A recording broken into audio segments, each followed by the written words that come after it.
Welcome to the Strategic Counsel podcast. I am Ann Candido. And I am April Martini. And today we're going to talk about a topic that has a lot of you guys freaking out, and that is digital ad fraud. I just say the word bots and people just have this like visceral negative reaction. And the reality is there are actually reasons to be worried.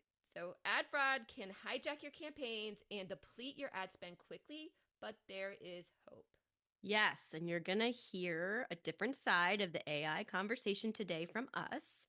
You know, we have let's call it healthy skepticism, but when we find ways to use AI for good, we feel compelled to share them. And before you all get worried, we do have a guest for this episode. Ann and I do not profess to be experts on ad fraud, but we certainly are experts on how it's eroding confidence in media spending. Yes, and so without further ado, I'd like to introduce our guest, who is expert Rich Kahn, CEO and co-founder of Anura. Hi, Rich. Would you like to introduce yourself and give the listeners a bit of your story? Sure. My name is Rich Kahn. I'm the CEO and co-founder of Anura. We're a husband and wife team that started the company.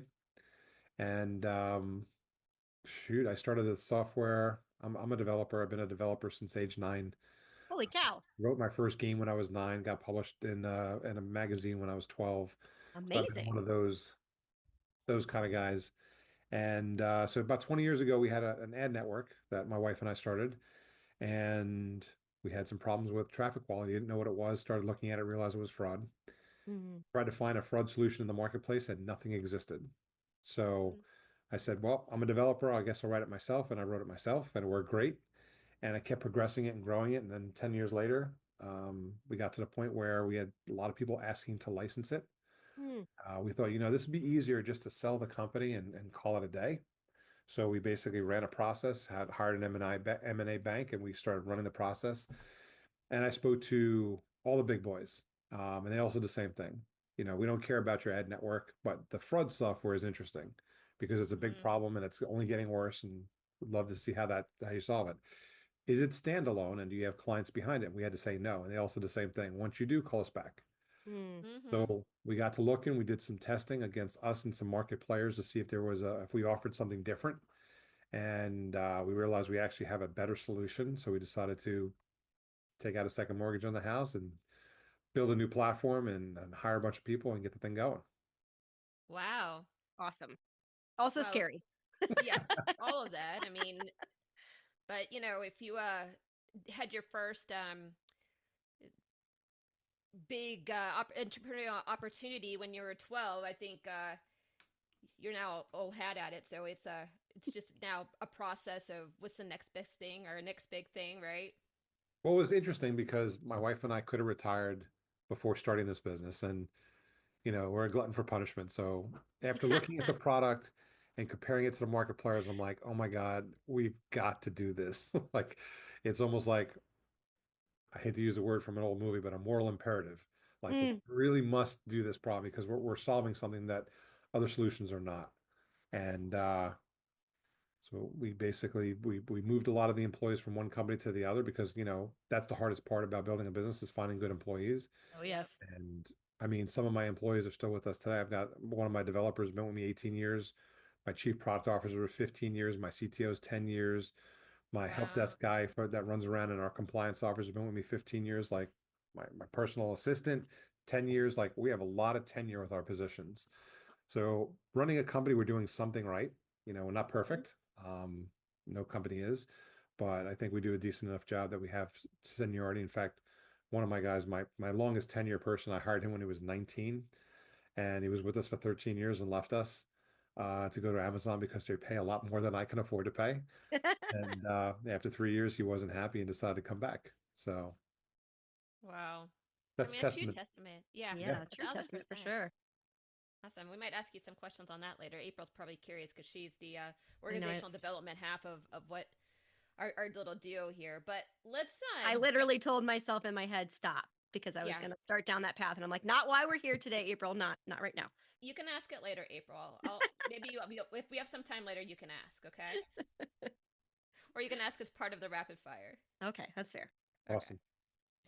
All right, Rich, let's start with getting a picture of the havoc digital ad fraud is causing. Talk to us about the impact, because this was really, I mean, I didn't even understand the full just everything that's been going on and just how like huge and magnified it really is. So give us the lay of the land here. So, because I can give you the numbers, and the numbers, yeah, you know, the numbers are the numbers, right? But it's understanding like the impact, right? So like I love watching Shark Tank, and I love when these new entrepreneurs come up with these great unique inventions and are like, oh, this is for the baby sector, and it's like a $10 billion industry, or this is a $15 billion industry, and we just want to capture a small part of that. 1% of that, Right. right? If we could just get one small percentage of that, it would make a world of a difference. Well, 10, 15 billion, this industry is a $140 billion problem. So to put that in perspective, last year, I think as a global society, we spent, depending on which article you read, it's around $700 billion in global digital marketing spend. 140 billion, so about 20%, was lost to fraud. Wow. Oh, it makes I mean, you isn't sick. that just, it's crazy. Yeah. That's how big of a problem, and it's growing. And we're predicting by 2028, it'll be a $200 billion problem.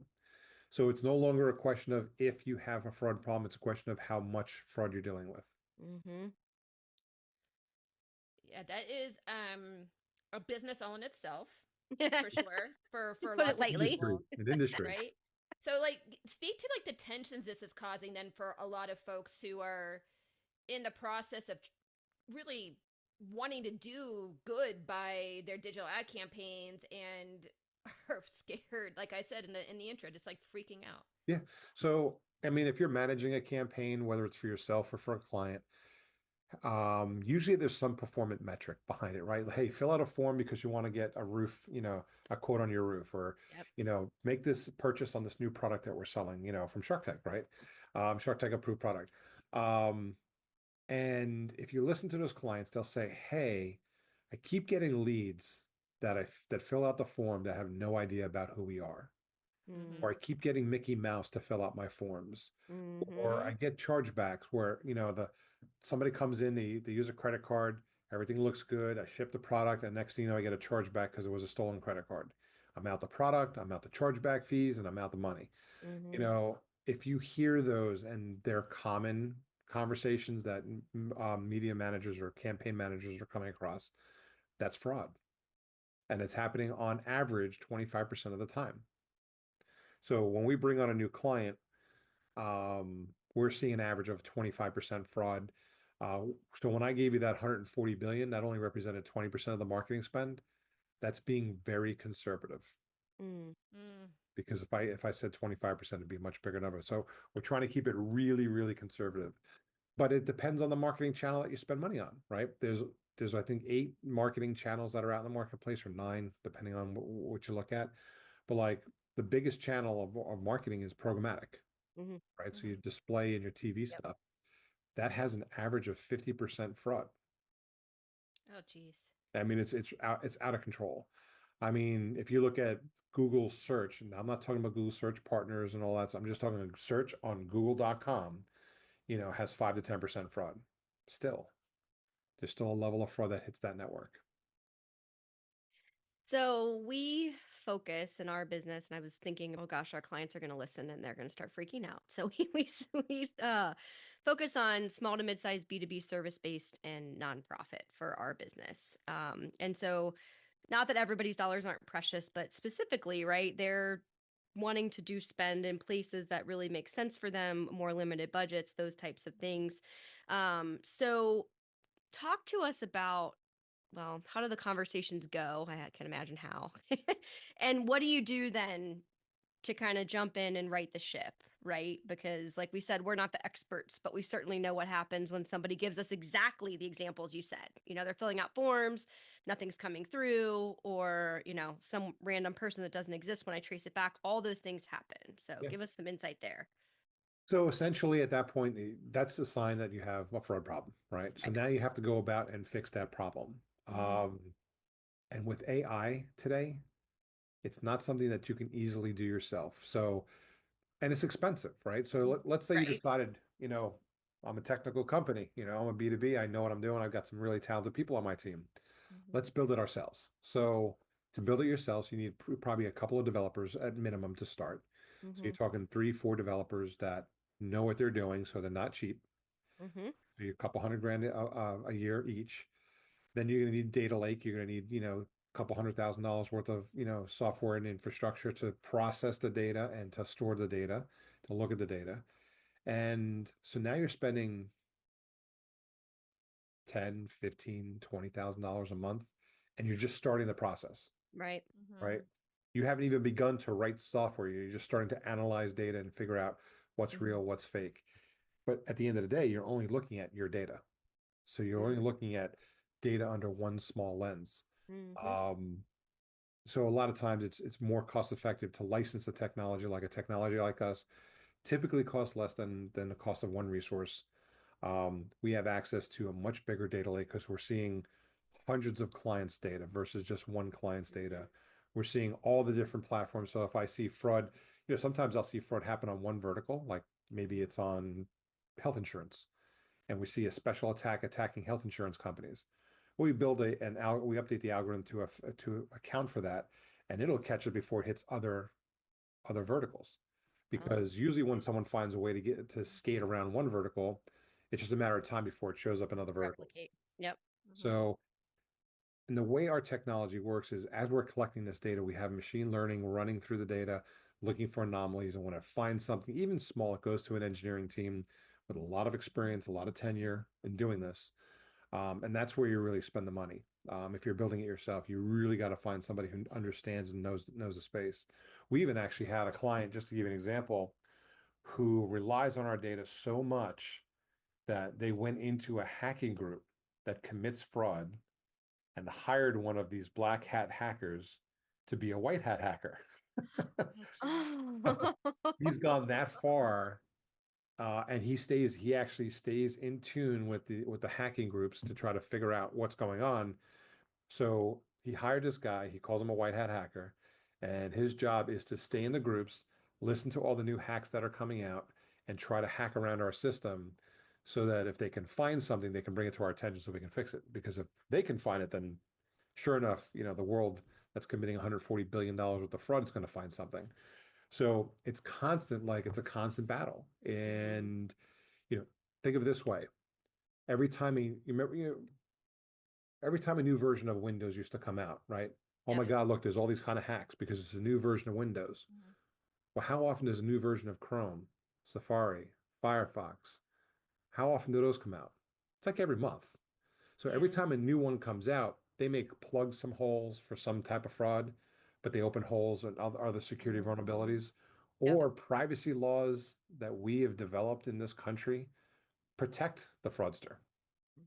And just to give you an example, when we first started this project, we were able to get the UDID identification numbers of a cell phone. So I can say, I've got a device ID for this cell phone. And you're used to able to grab that through JavaScript, which is how the technology, it's a client-side technology that we use to run our code. Well, not too long after we started the project, they pulled that away. They said, well, we want to keep it, we want people, keep privacy is important to people.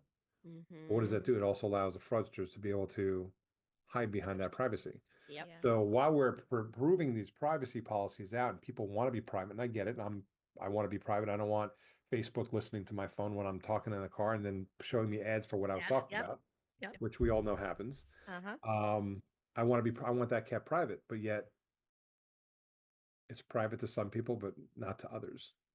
Like privacy is big in Chrome. You don't think Google has access to all the privacy stuff that's behind it? No, they have access to all that stuff. We all know that. We all can pretend that it doesn't exist, but when you're sitting there and all of a sudden next thing you know, stuff you talk about or stuff you've been looking at that's supposed to be in a private window start showing ads for that type of product, that type of service, there's a problem. Well, it's I find it very interesting too. People are still very conservative about their social security numbers. I'm like, I know. I'm like, April's 5-year-old or 6-year-old can find my social security number if she really wanted to. I'm like, it's not that hard anymore. But people are just like, oh no, I can't send out my social security number. I'm like, oh, okay. But that being said, it's like, put us in the brains of these hackers, Rich. Like, what are they looking for? What are they trying to do? What is their like end game here? Oh yeah. And how are they doing it? Why are they Bottom using line, their powers for evil? well, here's why. You remember the old statement? I remember growing up, and there used to be a commercial that would pop on: "Crime doesn't pay." Mhm. The It kind of average does. fraudster, I read an article, and I believe this to be true. The average fraudster makes 5 million a year, Oh, Mm. and is not jeez. breaking any laws because there's no Wow. laws on the books that state you can't do ad fraud. Now, we all know logically it's stealing. Right. But Morally, yeah. show me a law that a lawyer can go after. And then, okay, let's say there was a law in the books. How do you track down that fraudster? With privacy laws that protect your privacy. Oh yeah. So we've built a system that encourages fraud because, okay, let's say you're not in America. Now, there are no laws out there internationally that say you can't do this. Mm-hmm. Yeah. And you know what? International labor costs are very low compared to the U.S. And the average fraudster is making 5 million a year. Who do you think is putting that all together? Organized crime, Mm-hmm. Mm-hmm. right? You hire a bunch of smart, intelligent people. You tell them what you want done. Look, I can teach you all how to be a fraudster today, right? And you don't have to be technical about it. The technology is already out there. You can go on the dark web and find human fraud forms to commit ad fraud. Arm them with an affiliate link that says, "Here, I want you to go to this link, and here's a list of 1,000 people's names that that would just 1,000 people's information." So in other words, they'll have Rich Kahn's information, my name, my address, my phone number. Go hand fill out a form and spoof the IP address so it looks like it's coming from Middletown, Delaware, which is where I live. Spoof a device so it looks like it's different devices coming from your system, which they have all the technology for. But you, as the manager, don't have to have the technology. You just have to find a human fraud firm, tell them what you want done, give them a database of names to fill out, and then every time they fill out a form, you're making $15, $20. Or if you're doing the legal side of things, you could be making $100, $200, $300 per form. How many forms do you think a human can fill out in an hour? Mm-hmm. Cost you $9 an hour to license these people because the human, the laws they're cheap. They're basically the labor costs are very low. So you Mm-hmm. pay $9 an hour to license these forms. They have all the technology set up. All you have to do is give them the basic structure, and you're up and running. And Now what are imagine they? if that one person worked 40 hours a week. What if Right. we Right. hired a team of 5 or 10 people to do this? How quickly can you make 5 million a year? And what are they looking for? Like, what are they going after right now? Like, what's the hot stuff? It's anything. Anywhere people spend money is a target because that's what they're trying to accomplish. So let's say it's lead generation, which ultimately a lot of companies ultimately have it come down to, hey, my son owns a power washing company and Christmas light company. They fill out a form. It's for him, that's the end game is to get a form filled out, which he's paying for. So they know in order to attack and get paid money to fill out that form, I have to have a name that matches the phone number and email address, which is very easy to get on the internet. It's, like you said, look, they can get your social security number, Mm-hmm. they can get your phone number and email address in a heartbeat. It's Yes. cost you nothing. They get that information, they hand fill it out so it gets around most bot detection or captchas, right? They throw up a Mm-hmm. captcha, human's going to be able to fill it out. Mm-hmm. In fact, captcha's been beat by AI Hmm. for the last 5 or 6 years that I'm aware of. It's been beat, so that doesn't help you to have a captcha up there. It just slows down your real buyers and hurts the buyer's journey. So you basically they're going after attacks like that, or they're going after. There's a whole world that does click fraud. So in other words, like when you go to Google and buy traffic from Google, there's that little checkbox that's checked off by default that says search partners. Well, inside the search partners are thousands and thousands of companies that are paid to drive clicks to Google's advertisers. They sneak into those scenarios and are able to make money that way. Display. Hey, every time an ad impression is displayed, you get paid. There's countless ways to get fraudulent activity involved in that direction. Ultimately, the biggest goal is money. Okay. They're looking to make money, right? That's the short answer. How they do it, every channel's got a different channel target. What are they targeting? Low hanging fruit, right? So somebody had, I want to say it was ADT. I think they had a commercial at one point where the criminal walks up to the house and sees the ADT sign and says, I'm just going to go to the next house, right? Yep, that is, yeah. Why? Why have to deal with an alarm system if you don't have to, if the next house doesn't have it, right? So as low-hanging fruit, I think that's what fraudsters focus on. You don't have a fraud detection solution? Great. You're an easy target because you don't even know what's going on. I can't tell you how many people, I think majority of the people that hit us up organically are saying, hey, I've got a problem. I have no solution. I didn't even know you guys existed. Meanwhile, the first fraud solution came out probably in 2008 or 9. So they've been out there, just not, people just don't know it. And people just don't know how to search for that. Like, I've got a problem. They're looking for the problem, the pain point, what's going on. I've got somebody filling out a form, and when I call them, it doesn't exist. So, of course, companies like myself are trying to build articles around that scenario so that when they do searches for those weird types of scenarios, we show up. But that's what they're doing, is they're trying to find out. It doesn't matter, what vertical, what channel, just where can I make money?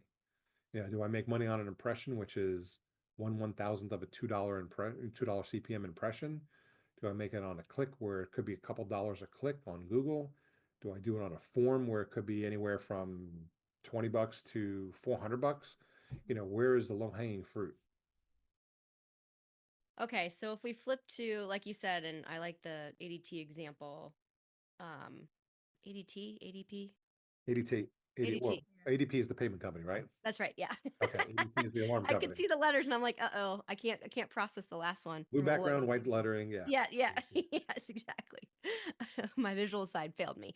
Anyway, okay, so you said, and I totally understand that reference, right? Like, okay, they come up to my house, I have it. Why would I even bother? I'm going to move on. So when you guys get involved, what is like the win on the other side? Like, what can the clients expect? Do you clean it all up? Do you continue to maintain and, like you said, get in front of, you hire the black hat guy to be the white hat guy to kind of preempt what may be happening? Like, what happens when they bring you in? Well, for our thing, the first thing we do is we want to scan, right? We want to do a free scan.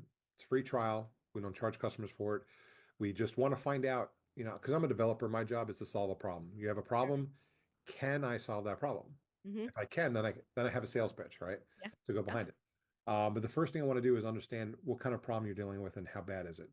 So they simply drop a tag on their website. In fact, 75% of websites are built using Google Tag Manager. We're pre-built in the Google Tag Manager, so it takes 2 to 3 minutes with no technical lift. You don't even need a developer to deploy our code. Okay. Somebody who has access to be able to drop a tag. Okay. We drop the tag, and our whole goal is not to do anything, just to monitor and find out 2 questions. 1, how much fraud do you have? Okay. And 2, where's it coming from? Okay. And that gives us our ability to say, hey, look, you're dealing with 25% fraud. It's coming from this, that, and the other place. Here's the game plan of how to use our technology to ultimately solve that problem. And usually the ROI for the cost of our product versus what we're saving you is significant. It's many, many times over what you pay us in the refund. Otherwise, if we cost you more than the cost of fraud, then what's the point? What's the point? Yeah. Cheaper to pay for fraud. But we have ROIs many times over. So our goal is to identify that. And then we can have a solid conversation with somebody, because 9 times out of 10, when we first start talking to them about the product, it's like, well, I know I have it happening. I don't know how often. Let's find out. Let's see exactly how much fraud you're dealing with, if it makes sense to work together. And this way, when we sit down and we look at the math, it either makes sense financially or it doesn't. And 9 times out of 10 it does, because if they're seeing the problem, it's big enough that there's a problem. Like, I had a company call me, like, I was working with a company, not mentioning names, but I was working with a company, and it took 4 years before they became a client of ours. And in the beginning, like, yeah, we know that it exists. I don't think it's happening to us. We're not ready for a trial. And then things went on, and it was out of the blue. All of a sudden, like in a 1 quarter, they realized a lot of complaints from clients, a lot of issues. Now they get on the phone, they call us and like, hey, we think we've got a big problem. And then you basically run the scan and find out 60% of their traffic is fraud. So what's happened is, over time, like if you had 5 or 10% fraud, it probably just dissipates inside the campaign. It's like probably just the cost of doing business. Hey, it's a big amount of money, and it can, especially depending on how much you spend, but it may not be a big issue. Once you start getting above 10%, 10, 15, 20%, you start to feel the issue. Like there's a problem here. We need to figure this out. If it gets north of 20%, the sky's falling. Like they know they have to solve this problem. Otherwise, they're going to start losing clients if they haven't already. So we try to help them. Our goal is to try to help people as quickly as possible. But, some people have to be able to, justify the cost, which is everybody does. So Sure. they have to sit down and figure out, and I always get that question. I think we can build this ourselves. It's going to cost you more money. It's going to take you a lot more time. With us, we can step in for a lot less money than you can build it yourself. And you take advantage of hundreds of clients' data and 20 years of development instantly, right? That's available to you day one. Like I just got off the phone with somebody and who's doing programmatic spend, and they want to know, well, do you already have a list of domains that are no good to buy on? Like I just want that list. Yeah. That's client data. We don't release client data because we don't own the data. That belongs to the clients. So our clients know that we can't sell the data. We can't give out the data. Like we use it in aggregate to help find new threats and to write our fraud. Like we just released a 2024 fraud report of like, where's fraud coming from? What countries is it coming from? Who's got the cleanest traffic? What is the percentage of fraud? Like all these big numbers that we throw out, we have a whole report designed around this, and we use it for that kind of data. But we don't disclose, so-and-so had 24% fraud. Like we solved that. No, that would not be a good sales pitch. Oh, don't use Anura because what's going to happen is they're going to disclose your percent. That's why we have NDAs between our companies, so we don't disclose that information. That privacy is good privacy. Yeah. Yeah. Well, let's pull it up a little bit because I know putting myself in the position of a market leader who probably knows enough to be dangerous. How would you talk to them about like what is potentially going on, especially if we're kind of talking about digital ad spend, which is kind of how we set this up, because we know that they're sitting there going, well, then why should I even do a digital campaign to begin with? Because if I do it and I'm losing 25%, but then I have to pay for somebody to manage my fraud, like what's even the point? Right? Sure. So there's a little bit of that going on, but then it's like, what are the triggers? Like, what should they be looking for? I mean, obviously, you said like we're getting fraudulent responses on forms and stuff like that. But when you're doing more of like an AI campaign and it's clicks back to your website and those sorts of things, or clicks to other places, like what are you seeing? Like, and how would you talk them through about like what should set up a red flag for them as they're kind of thinking about their digital ad programs, or how to set up their digital ad programs or the ad campaigns in a way that they can avoid this from the beginning? Yeah. Well, I look at it this way. Sure, you can go back to advertising in the newspapers, right? But who's there? Fair enough. I just took a flight back from a trade show, and an older gentleman next to me sat down and cracked open a newspaper, and I turned and asked him. I said, "Wow, I didn't know they still print those." But they're a lot thinner now. yeah, it was.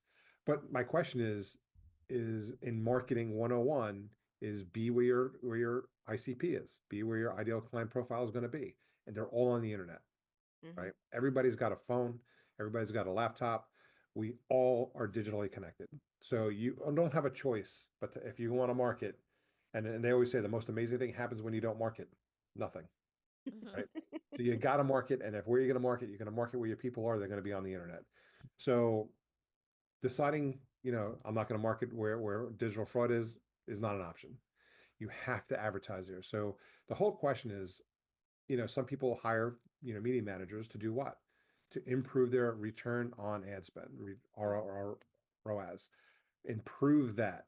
And how do they do that? They do it through effective managing. Because again, let's say you had a campaign that was clean of fraud. You're using our product, you have no fraud. There's still a lot of optimization that has to happen. Sure. You still need to optimize your campaign for the right audience. If you got a monster truck rally, and I did a campaign for a monster truck rally one time, the last thing you want to do is advertise to older women. That's not the ICP, right? You're looking for the younger crowd. You're looking for a certain demographic. You're looking for the certain type, now if I had a knitting magazine, that might be, for the older generation, less, but like I said, all different people do it, but they're different stages of life. So you're trying to find the right audience. So a good media manager is going to be looking for the right audience that's going to have the highest level of performance. and meet the campaign goals of whatever the spend is. If you have a spend of $100,000 a month in digital marketing spend, you want to spend it where it's most effective. So we're just another tool to eliminate non-productive audiences. Really, the audience that we're eliminating is truly non-productive. They're not going to generate real revenue for you. So by eliminating that audience, the rest of the audience automatically increases in the digital marketing spend and increases the ROAS on that. So that's really what you got to focus on, is just a good media manager, whether it's internal or an external manager, is focusing constantly on improving the performance based on improving the audience. And what we're doing is just identifying an audience that doesn't work. And then how do you block that audience from being part of what gets searched? Well, every channel is different. A great example is search and social. You build a negative audience, or what do they call it? Exclusionary audience, an audience that you don't want to target. So, but how do you know that if people are posing as your target? So if these fraudulent or those fraudsters are trying to get your money, I'm assuming they're sophisticated enough to kind of pose as your target, right? And then they kind of come in and try to infiltrate, Sure. if I'm understanding right. Yep. So what's that look like? Like, how you do need you know software. who's a fraudster versus who's not? You need software to understand the difference. Unfortunately, there's no way around it. You need to be able to identify them, and you need software to do that. Um, so, example, like our software, what it looks at when somebody lands on a landing page, we look at over 800 data points on the user's environment, hardware, software, plugins, everything we can grab. The only PII that we grab is, and I disagree with this, which is the IP address. GDPR standards says an IP address is a unique identifiable data point, which I disagree with. You know, if you're going up to a cell tower, you're sharing that IP address with hundreds, if not thousands of people. You go to a Starbucks, go to a conference, heck, even you're in your home, it's not, it doesn't belong to you because you've got people in your home beside yourself and dozens of devices that are sharing that IP address. So outside of that IP address, we don't collect any personal identifier. I don't care if it's your name or not. What I'm looking for is the person that's entering this information trying to hide themselves? And that's all we do. It's very simple. Complex on how we do it, but it's pretty simple, the concept of what we're looking for. If they're trying to hide themselves, they're trying to spoof the IP address, trying to spoof a device, trying to pretend that there's somebody that they're not, that's when we catch it. Like a great example is there was a Visa or MasterCard commercial out not too long ago. Hang on a second. And there's an older gentleman sitting on the back porch, and he's got his computer out, laptop out, he's got his credit card in hand. He says, "I'm going to buy this dress," and it comes out as a young woman's voice. And he's impersonating a young woman for one reason or another, but he's using a stolen credit card. So at that point, that's what we're looking for, is somebody who's impersonating somebody else.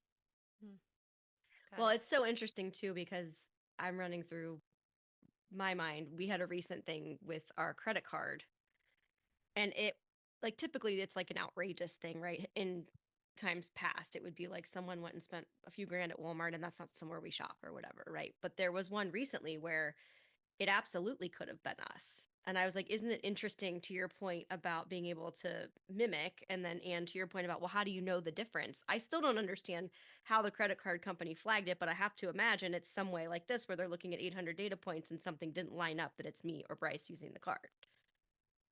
I had a similar situation where I had a speeding ticket, so I was going a little too fast, and it gave me the website to go to. I went to the website. I must have mistyped it, and a fraudster must have been buying that mistyped domain. I landed on the landing page. It looked legit, and I figured, wait, I typed the address in. It must be the right address, right? And it looked legit. I filled out all my information, hit submit, and then I got, probably within an hour, I got an alert from my credit card. Did you make this purchase? And I'm looking at the site. I'm like, no, I didn't make this purchase. So I said, all right, block it. It's fraud. So they shut my whole credit card down. Now, I only have one credit card. I only use one credit card. So, like, I'm traveling right now. I'm on business. I need my credit card. So I had to go back and undo the freeze. And then 2 weeks later, I got another charge from the same company. So, and again, none of the charges went through, but the company, my credit card company, flagged them as bad, as fraud. So I went ahead, looked at the information. I called the number that came through on the transaction. I said, I don't know how you got my information, but I didn't sign up. He said, "What's the last four digits of your credit card number? I'll take care of it right now." Like they knew they were doing something bogus. That's a Uh-huh. different type of fraud, Yep. Mm-hmm. right? They're stealing, Yep. they're getting, because you know how hard it is usually to get off of once you get onto like a recurring charge. Uh-huh. You know, you call them up, goes to voicemail. They send you a link to go Uh-huh. to. It takes you down a long path. Like this is a different type of fraud, Mm-hmm. right? But it's a phishing type of fraud where they put the information in, and they were collecting information. If you don't, and it was like I want to say it was 1999. So how many people take the time to block a 1999 charge? And it takes time. It's not like most people have real time flags. Oh, you spent more than Right, you right, have a right, right. $500 charge limit. Right, right. Oh, I got the alert. It was over 500, but no, this is well below it. It was Mm-hmm. 1999.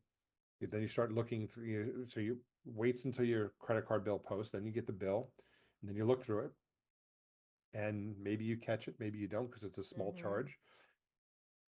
You're like, I don't recognize them. Probably something I did. I can't imagine somebody trying to rip me off for 20 bucks, but they do Mm-hmm. that in mass Over time. Yep. and they make a lot of money.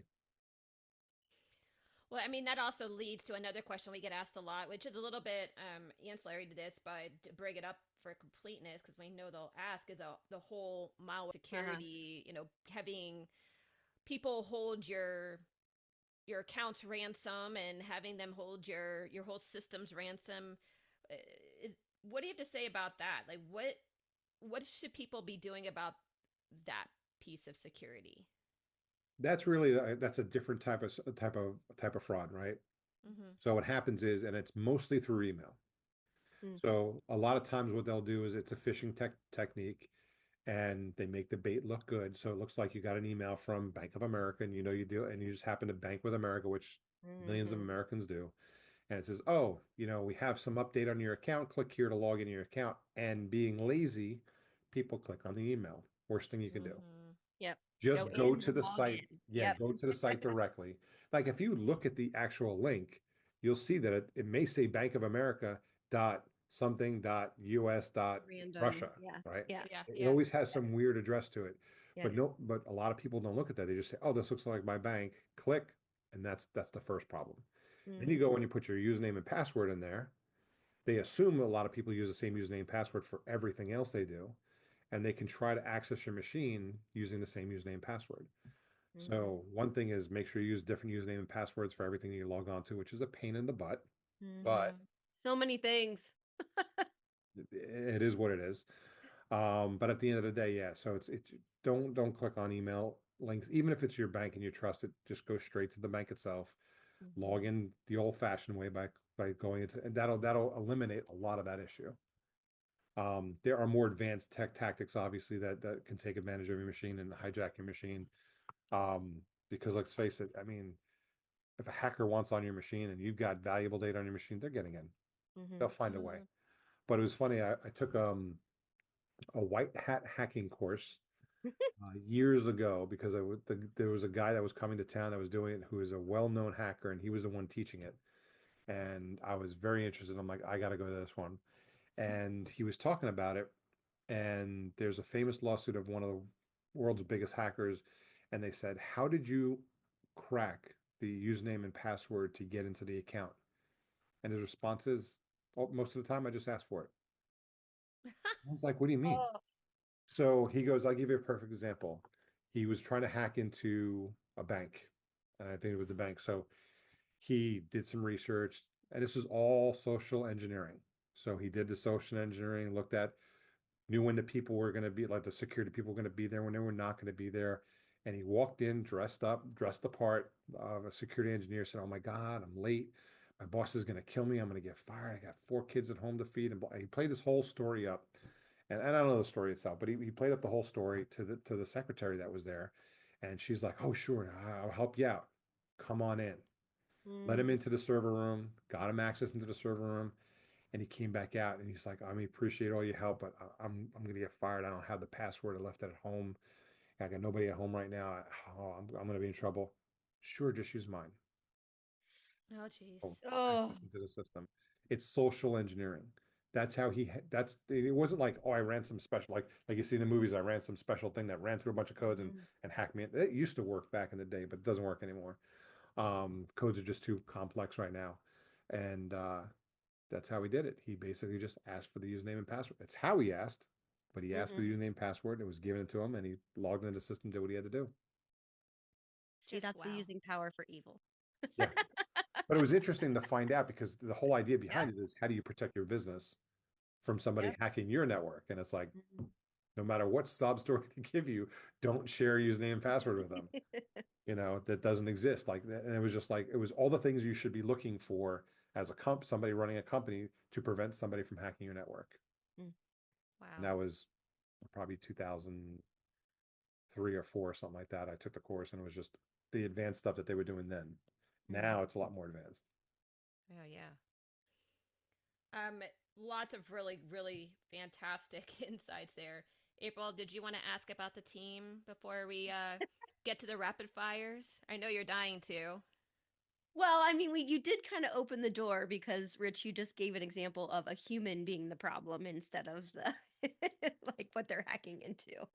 But I mean, I would. So, as Anne mentioned, we do a lot of organizational development work, and that's like my favorite uh, thing that we do right now for sure is all the people stuff. So, I would love to hear just from your perspective, why have all those people stayed with you for as long as they have? Um, well, it's I'd have to ask them really that. Oh, But come on, you have over some the insight. Don't years, be humble right now. over the years, I've asked, and a lot of them will say that we're just the best group of people that they've worked for, the best bosses, which is me and my wife.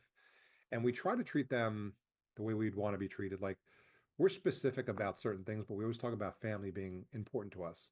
Mm, Now, it doesn't mean take off anytime you want. It means our time off schedule, right? You can take as little as an hour. So if you want to, let's say your kid's having a baseball game and you want to make it, we encourage you to make it. Just take an hour off. You don't have to take a half a day and burn a half a day, or mm-hmm, take a whole day. Just take the hour, take 2 hours, or take what you need. mm-hmm. It's very important. Um, our schedule is 8 to 5. We're pretty strict with that. We're in office. We're Okay. big on in office because I love to just walk around. I love to watch people collaborating. It's just all stuff you just lose when it comes to just 100%, I offline. appreciate that. Yep. So we're big on in office. And that could just be old school, not changing with the times. That could just be part of me, but it's just something that I live with. But at we work 8 to 5. But come 5 o'clock, I'm kicking your ass out. Mm, I love that. Go spend time with family. That's our work balance. Because when I first started the company, my wife and I started the company, we were working around the clock. Well, first Mm-hmm. off, it's a new company. You're just working around the clock anyway. But And it's yours. Yep. yeah, and it's yours, right? So, but there'd be times where like you just work, and all of a sudden it just spills into dinner time and it spills into nighttime, and like you just don't ever get a stop. So it got to the point where we said we need an office because we got too many distractions in the house. Between the kids, we have four kids. We have too many distractions in the house between the kids, the animals, and everything else. We need an office, so we got an office, and we said, okay, 8 to 5, we're going to focus 100% on work, and 5 to 9, we'll focus 100% on family. Mm-hmm. And that became the work balance that we instill in our office today. So like come 5 o'clock, if we walk around the office as we're working out, if someone's still working, hey, come on, tomorrow's another day. Like Mm-hmm. go spend time with your family. That's what it's about. And I think people appreciate that a lot. It's always like, well, how come we can't work from home? And well, Mm-hmm. you can't have everything. Like in our business, you can't have it all. So, but for us, it's we invest heavily in our office. We invest heavily in the office environment and the core values. And so when we're here, we want to get work done, focus on work, concentrate on work, get it done, and then go home, spend time with the family. So I think it's the work life balance that we offer. Because I talk to a lot of people that work remote, and 5 o'clock, they don't stop. Mm-hmm. Mm-hmm. They're still Mm-hmm. working because they're making up. Especially in your business. Yeah. Yeah. Yeah. Maybe they took Well, off a couple hours to take a long lunch. But they're finding themselves, they're now responsible to get the job done. Doesn't matter what time of day or night that is. I have people that I know work remote that they start at 8 o'clock in the morning and then they'll still be working come 9, 10 o'clock at night. They yeah. just don't get a break. Yeah. Well, and I think the other piece is you're setting and holding to expectations on both sides, Yeah. right? Like it's 8 to 5 here in the office. There's a plan if you need to leave, but then also if I find you here at 5 o'clock, you're out. Yeah. Not, I'm going to take advantage of the fact that you'll work yourself to death because that's the type of person you are. Yeah. So And I appreciate think that. that goes a long way with people Yep. understanding like they don't get everything that they want, but they get a lot of what they want, and they get the life balance that they need. Well, I think also it's a really good reminder to everybody because you're in a pretty critical role with regards to what your company does. I mean, and it can be very easy to be like, there's a fire all the time. There's something to fix all the time. And to have an actual point in time where you're like, there's going to be more fires tomorrow. The fires can wait. Even though it feels very urgent, it's a really good lesson for a lot of people who feel like, dang, if I don't get this done, if I don't get this worked out today, if I'm like, and that's the kind of the mentality of like, there's going to be more tomorrow. So go and spend the time, refresh, revive, engage, like do what needs to be filled back up so that you're fresh again tomorrow, or else the energy level just depletes to the point of no return. Yeah, and I tell all my staff, like I said, I even tell our customers to set the expectations. We have really good expectations on support. So, like in other words, someone has a support request, it will be handled within 1 business hour. And we tell them we work 8 to 5, Monday through Friday. So if a response comes in after 5 o'clock, it'll happen before 9 o'clock tomorrow. You'll get an answer. So they already know the exam. Now, I monitor every request coming through. So if I see your system is down and all the fancy stuff that we have in the software and the hardware checking our systems failed us and we missed it, guess what? My CTO is getting a phone call. Because that's a fire that cannot wait till 8 o'clock the next morning. Yeah. But how often does that happen? I believe it wasn't a client that reported it. It was something that we caught internally. And my CTO, who's responsible for network engineering, was on vacation in Puerto Rico and in an area where internet reception wasn't strong, and he had to go find an internet reception and fix it. And he had us back up in 15 minutes. But he's one of the few that, unfortunately, I always tell people, if you do your job right the first time, I will not have to bother you during vacation. I do not like bothering you on vacation. Your vacation is your personal time. I don't even care if you just took 2 hours off to go see the dentist. I don't want to have to call you during your time off. Just make sure all your stuff is working right. And something happened and something he didn't anticipate and he had to fix it. But that's rare. Yeah, and that's I also think that's the the point. Yeah, that's the point. C-suite's expected to have to work, beyond certain hours when needed, which is rare. We try to do it as minimal as possible. Awesome. Well, thanks for sharing. I know you just made April's day. Before we wrap up and let you close us out, are you open to some rapid fires? Sure. All right. So your first question, what is the worst advice you've ever been given? The worst advice I've ever been given is trust somebody other than yourself. That's right? a good one. So in other words, you're doing a marketing campaign, trust the campaign managers know it better than you. Nobody cares more about your campaign than you. Right. It's true. So while I trust, but I verify. So I love that. So I know you said you've been doing the trade show circuit. What's been your most favorite place for a trade show? anything but Vegas. Oh, I feel you on that. I love Vegas. I do not love Vegas.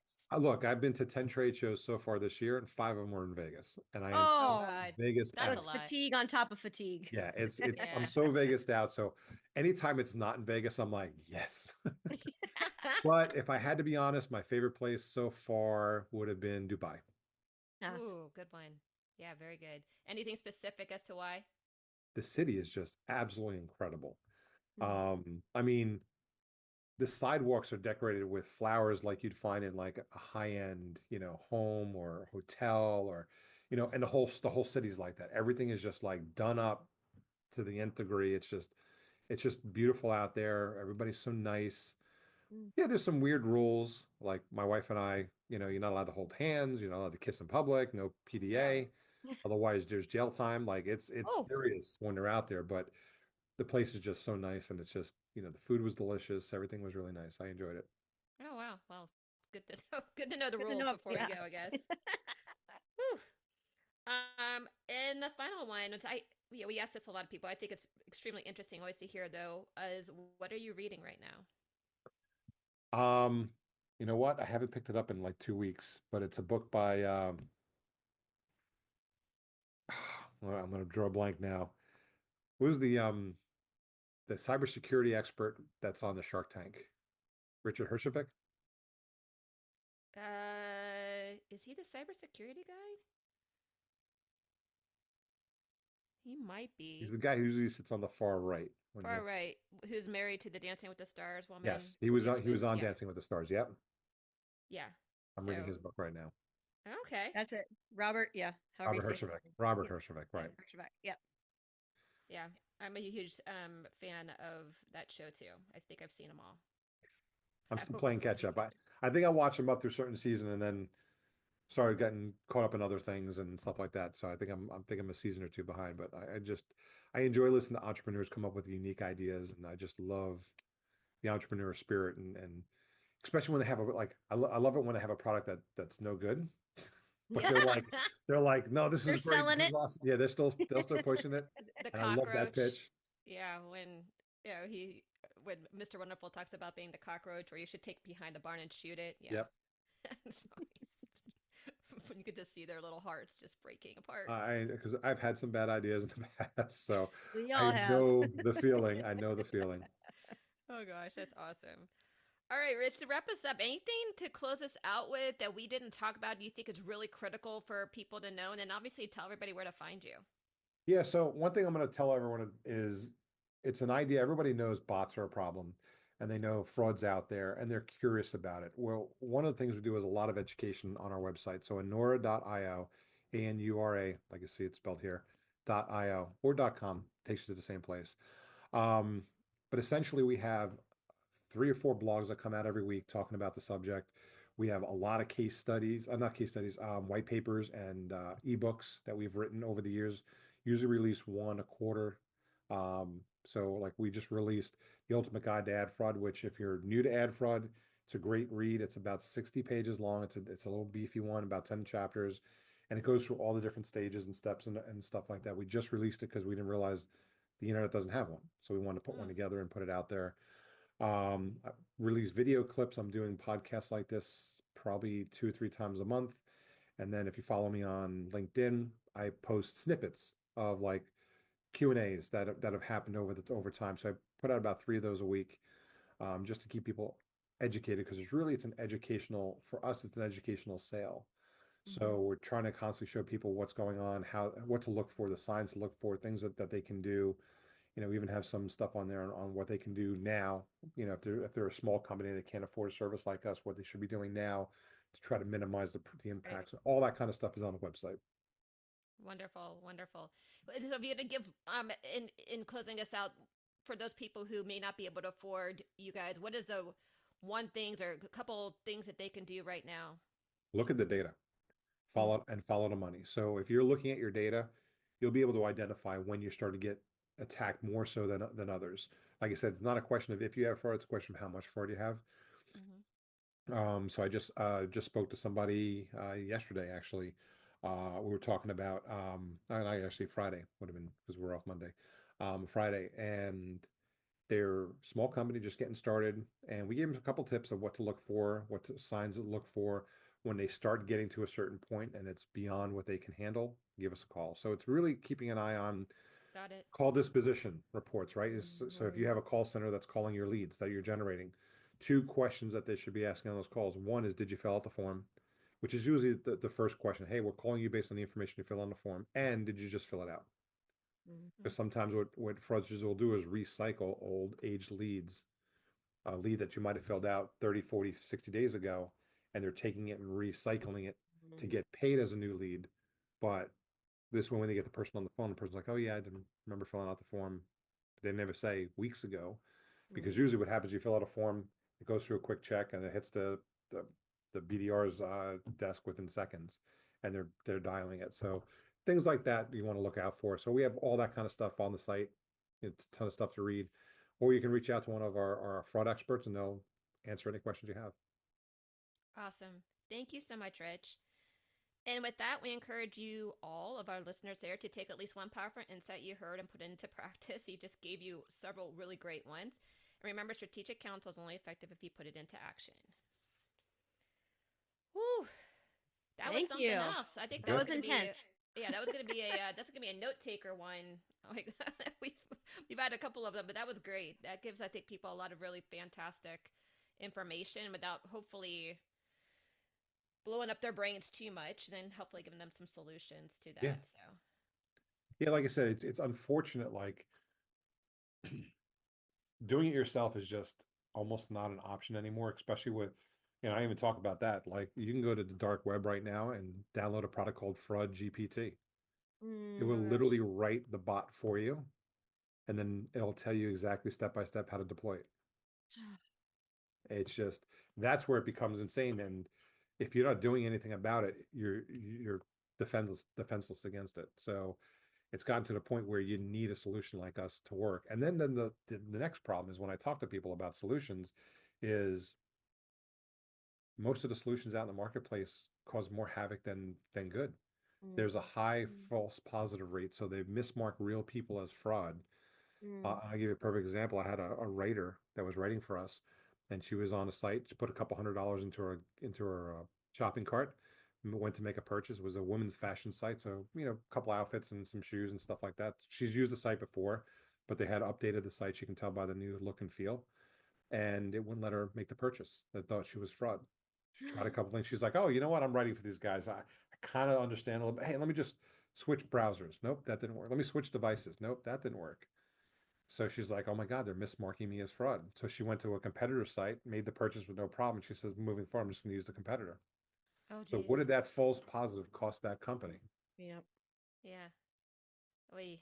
So Oh. that's Well, where a lot of the issue, like we came up with our own 99.999% accurate when identifying something as fraud guarantee. There's different things of how we combat some of our competitors in the space, but one of the things I probably should have said, if you're looking for a solution, whether it's not us, just look for a tag certified against fraud solution. There's about 7 of us out in the marketplace. Mm. At least that we're following industry standards. That's something that they should be looking for. Mm.